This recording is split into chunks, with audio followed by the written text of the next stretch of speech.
Pessoal, a chegada de um bebê traz para os membros da família muita emoção ao mesmo tempo. Felicidade, amor, medo, carinho, ansiedade, tudo isso embolado. Ter uma nova pessoinha em casa muda a rotina de todo mundo.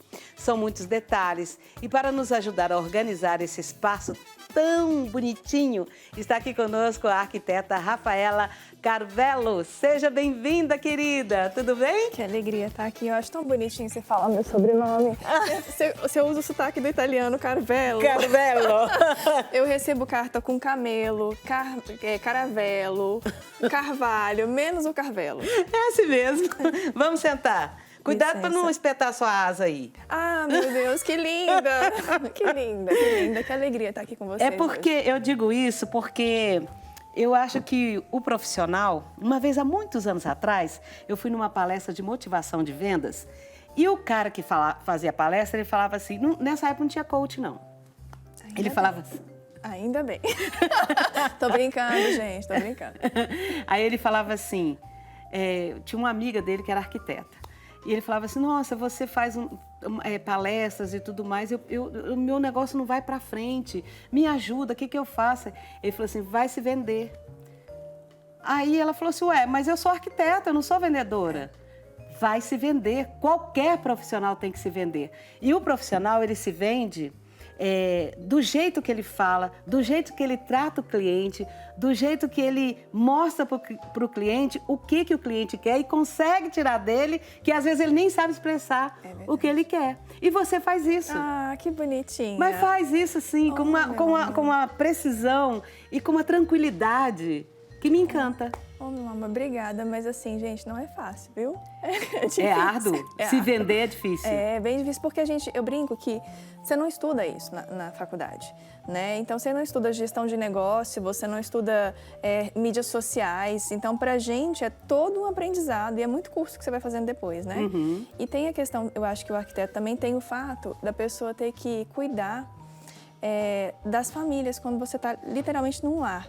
Então, é quase que você tem que ter um pouco de psicologia, não, jamais vou dizer que você tem o conhecimento de psicólogo, mas você tem que ter todo um zelo, um tato e um cuidado, porque você está tratando de vida, né? Então, tem que ter realmente esse cuidado, esse zelo. E, além do mais, quando você vai contratar um profissional como um arquiteto, um engenheiro, a gente pensa numa coisa mais ou menos duradoura.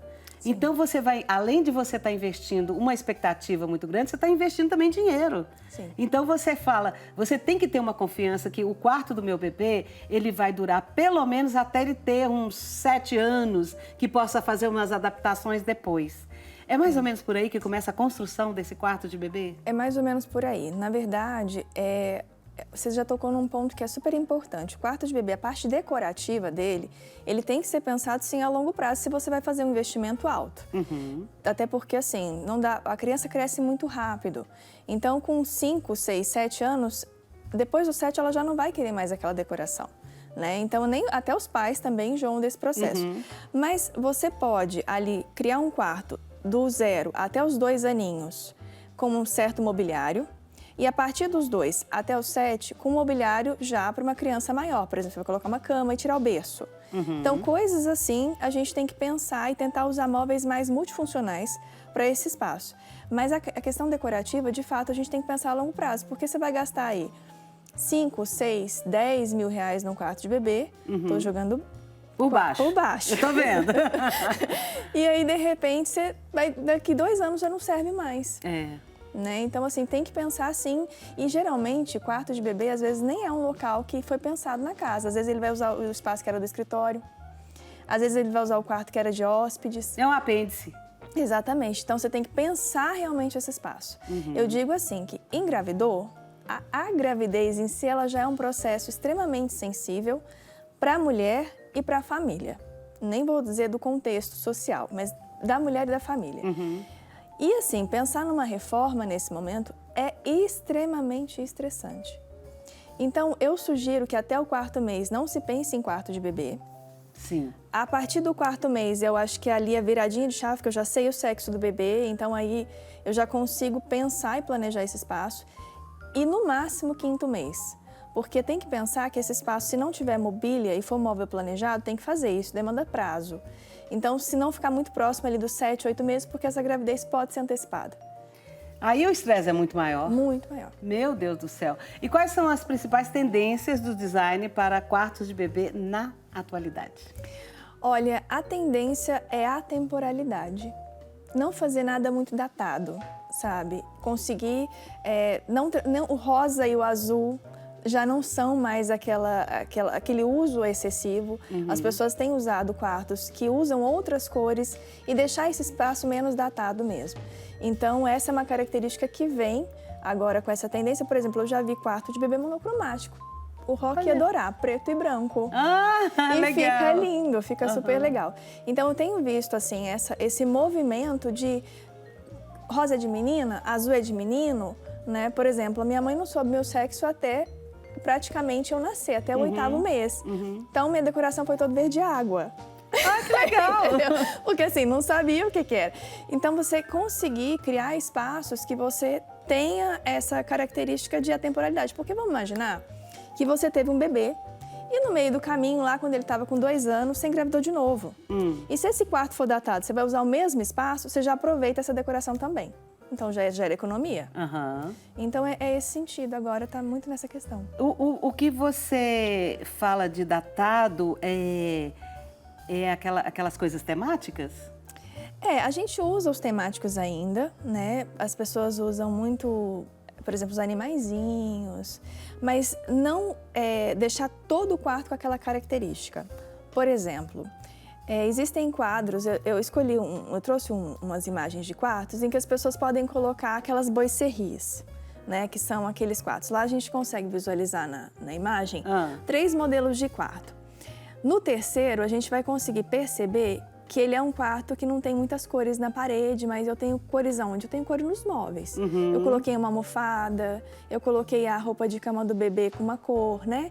O do meio já é um quarto mais datado. Ele é um quarto que ele tá cinza, ele é um quarto, ele tem cor, né? Ele tem toda uma característica que eu olhando para ele, eu consigo visualizar que ele é um quarto de menino. Só um instantinho. Shediak, traz essa TV aqui mais para perto para mim, para eu visualizar bem esses quartinhos aí, que não deu para ver direitinho, não. Aí, garoto, muito bom. Então, até eu tava falando cinza e azul, mas ok. Tudo bem, sem problema.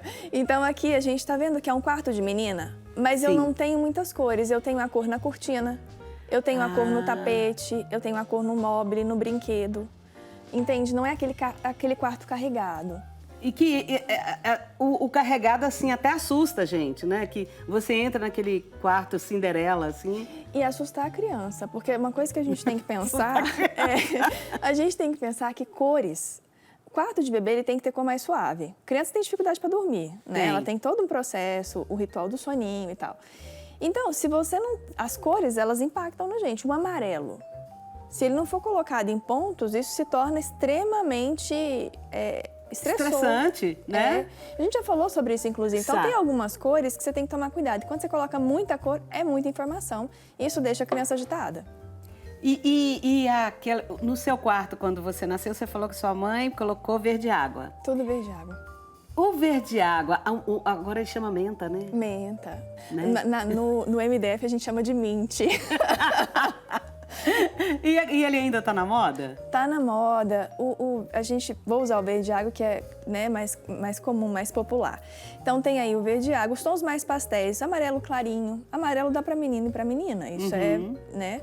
E aí a gente tem várias cores agora nos tons pastéis, os azuis, que também dá para usar nos 2 tons, né? Utilizar o estilo boho, que é um estilo que traz mais a palha, a madeira, o bege. Gosto disso. Também gosto. Eu acho muito, muito elegante, assim, muito bonito. Olha que quartinho diferente. Então, esse quartinho eu fiz, acabei de entregar, tem 2 meses, e a mamãe não está grávida. Mas eu fiz o projeto da casa toda, e ela falou assim, já vamos preparar o do bebê? Então, tinha que ser um quarto unissex. Tinha que ser para um bebê que fosse ou menino ou menina. Então, nós escolhemos o tema dos animaizinhos, que desse para utilizar. É claro que a poltrona azul, ela traz uma característica, de repente, a pessoa fala, mas é mais de menino. Mas isso tudo muda. Eu tô achando ela mais com cara de mãe para amamentar. Inclusive, é uma das coisas que eu sempre digo. 3 itens que são praticamente obrigatórios em quarto de bebê. O berço, e de preferência que ele seja multifuncional. A cômoda para trocar, que tem que ter espaço para você fazer essa troca. Ela é fundamental, porque, não, eu vou colocar um guarda-roupa. Meu amor, mas para trocar essa criança, vai trocar essa criança onde? Aonde? Dentro do berço? Não é... Haja coluna. Exatamente. E faz, assim, tem que ter funcionalidade. Eu acho que é um processo estressante. O puerpério é literalmente o verdadeiro inferno, né? Desculpa a expressão, mas é. Ué. Então, assim, você tem que ter facilidades no seu dia a dia.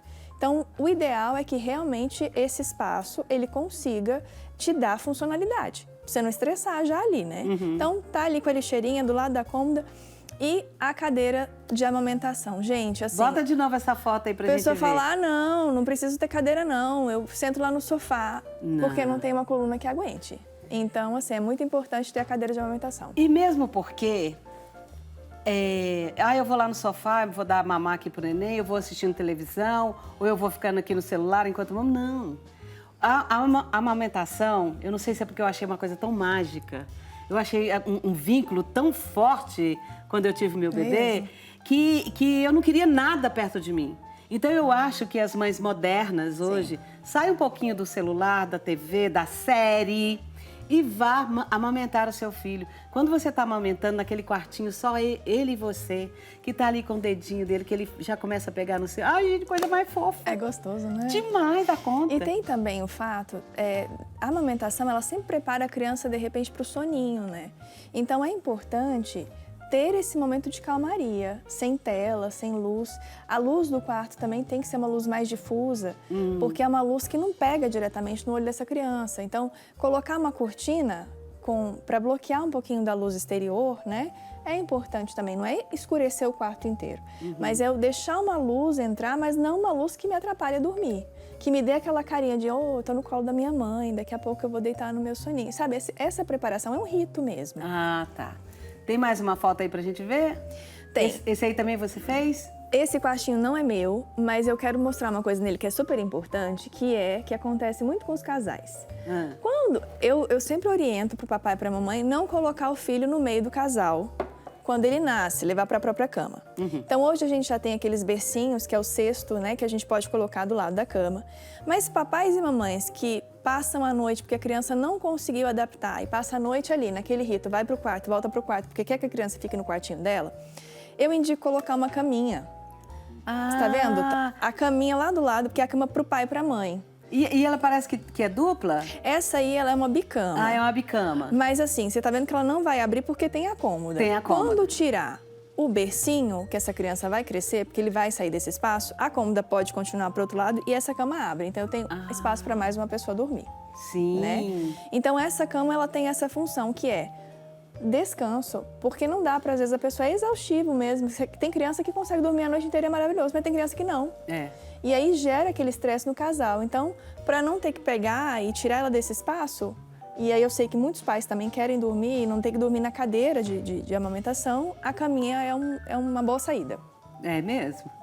E para piso, o que está se usando mais para piso? Porque a mãe às vezes sai do quarto dela, sai descalça, fica o bebê chorando. Tem essa preocupação? Então, eu vejo, assim, os meus clientes, eles nunca pedem muito essa questão de vamos trocar o piso do quarto, porque teria que trocar praticamente o da casa toda. Mas o ideal é que seja um piso mais aquecido. Então, assim, o vinílico, né, esses pisos que eu posso colocar piso sobre piso, né, o laminado, eles são pisos que eles te dão mais conforto para ficar descalço, por exemplo. Não é um porcelanato que é frio, né, que gera e tal. Mas a maioria dos clientes, eles geralmente não pensam tanto no piso do quarto. Eles pensam na parede, eles pensam nos bichinhos que vão estar lá na temática. No piso não há essa preocupação, mas é importante porque traz conforto. Tá, agora vamos ver os berços. Como é que tá a moda dos berços? Então, aqui eu trago 3 situações que eu acho que são muito importantes. Hoje a gente já não tem mais aquele berço tradicional, quadrado e tal. E quando a gente fala de multifuncionalidade, é pensar que o bebê cresce. E esse berço bola, que é o que está no meio, é uma grande sacada por conta disso. Ele vai crescendo, tá vendo? Olha! Então, assim, isso é muito elástico. Legal. Ele vai abrindo. Aham. Então, assim, quando ele é pequenininho assim, eu posso utilizá-lo como um cesto mesmo. Ele tem rodinha, eu arrasto ele pro quarto, lá pro quarto casal. E aí posso andar com esse berço na casa inteira, porque Seria ele tem tipo rodinha. um Moisés. Um Moisés, exatamente. Aham. E aí ele funciona como Moisés e à medida que o bebê vai crescendo, também você vai abrindo ele. Que legal! E esse de baixo, tá vendo que ele é para gêmeos? Sério? Tá vendo que eles são dois que bercinhos, um do lado curiuiu. do outro. Então ele é bem legal porque ele ocupa pouco espaço no quarto. Olha que gracinha, Então, assim, pra você gente. ter que colocar muito móvel, de repente 2 berços, você não tem espaço. Às vezes as pessoas não têm espaço mesmo. Então ela coloca um móvel só. Outra coisa que os berços têm, que são muito legais, é a multifuncionalidade. Então, a gente tem aqui à direita um berço branco, que ele tem já uma cômoda e umas gavetas embutidas. Isso já ajuda. Guarda-fralda, né? Então, isso já dá uma facilitada. Quem não tem muito espaço, utilizar coisas mais multifuncionais. E pode colocar o lençol, a troca do lençol, a fronha. Então, já tem essa função mesmo. E aquele primeiro, ele tem a possibilidade de você ir abaixando à medida que a criança vai crescendo. Por quê? Porque ela vai crescendo e ela vai querer pular o berço. Com certeza. Então, quando ela tá menorzinha, tá fácil de tirar, tá em cima. À medida que ela vai crescendo, eu vou descendo a madeirinha e ela vai se aproveitando daquele espaço. Ai, que processo lindo. Ô, Francisco, meu filho, vai logo ter um neném pra vovó. Vamos lá. Ficou o recado, Francisco. Ficou o recado, fica a dica. O que mais que nós temos aí pra mostrar, Ju? Aqui, então, é aquilo que a gente falou, né? Quando eu penso no quarto, é uma dica muito importante, gente, assim, é não comprar nenhum móvel sem medir o espaço que você tem. Isso O ideal é ter um arquiteto. Não estou puxando sardinha pro meu lado, mas o ideal é ter um arquiteto. Mas quando você não tem a possibilidade de ter um arquiteto, não compra nada sem verificar o tamanho. Porque acontece muito de comprar e não caber ou comprar e ficar tumultuado. Nossa, é horrível. Eu até trouxe plantas depois que eu vou mostrar que é preciso um espaço de circulação desse ambiente, né? Então, móveis, a gente continua na mesma linha de móveis multifuncionais. Então, aqui eu tenho uma cadeira, né, de descanso que ela tem espaço para guardar celular, para guardar um controle aqui do lado, né? Eu tenho ali o Moisés num formato novo. Eu nunca vi Não o é Moisés. bonito? Parece um carrinho de bebê. E ele tem, se você for olhar, ele tem a possibilidade de balanço. Ai, Então, às vezes, você dá aquela balançadinha para dar aquele soninho. Oh, delícia. Sabe, não fica parado. E aí, essas cômodas já mais vintage, né? Umas coisas já mais modernas. E tem também esse Moisés, que ele é como se fosse um bebê conforto. Você coloca a criança, carrega ela para qualquer lugar, deixa ela aqui, entendeu? Facilita a vida. Nossa, então, vida. são coisas que a gente tem que pensar que auxiliam. No caso dessa cadeira última, tem a parte para a mulher colocar as pernas. Geralmente, mulher, principalmente quando ela ganha, o bebê fica muito inchada, né? Fica. Então, é legal você poder colocar as perninhas para descansar enquanto você está amamentando. E aquele lá é o quê? É um bebê conforto, aquele mais... É isso, ele é como se fosse um bebê conforto de carro, mas ele é um Moisés. Tá vendo? Eu tô falando o verde. Ah, não, o verde é um Moisés mesmo. Ai, muito bonito. Bonito, né? Nossa, ele é no lindo. estilo borrô. Que a gente falou. Sim. Que é o telinha, madeira mais clara. Agora, as cômodas todas, só escolha cômodas que tem espaço para colocar o trocador. Só escolha cômoda para... porque assim, e isso é uma coisa muito importante, que é olhar a largura dessa cômoda, né? Porque assim, às vezes a pessoa compra porque achou bonito ou porque achou fácil e às vezes tem móvel que ele é mais estreito mesmo. Então, assim, 30 centímetros não vai caber. Não vai. Então, você tem que pensar que ela tem que ter 50 a 60 centímetros para caber o trocador e a criança com conforto. Porque você vai colocar ela geralmente assim.